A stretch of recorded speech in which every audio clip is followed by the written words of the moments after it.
மறுபிறப்பு. மறுபிறப்புன்னு நான் எதை சொல்கிறேன் தெரியுமா? இதை கேட்டு பார்த்துட்டு நீங்களே சொல்லுங்கள். ஒரு நொடி இறந்தது போல வாழ்ந்து பார்த்தேன். அந்த அமைதியின் ஆழத்தில் வாழ்க்கை மெதுவாக உயிர் பெற்றது. உயிர் பெற்ற அந்த கணத்தில் வந்தேன்.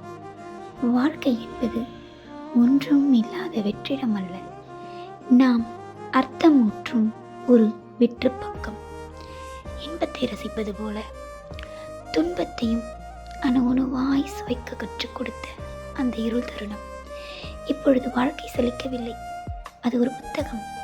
ஒவ்வொரு பக்கமும் என் கற்பனையின் கரம் பற்றி வரிகளாக மாறுகிறது.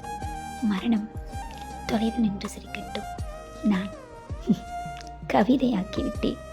இனி அனைத்தையும் ரசித்துக் கொண்டே வாழ்ந்து பார்ப்பேன். ஒவ்வொரு எழுத்தாளரின் படைப்பிலும் ஒரு மறுபிறப்பு இருக்கிறது.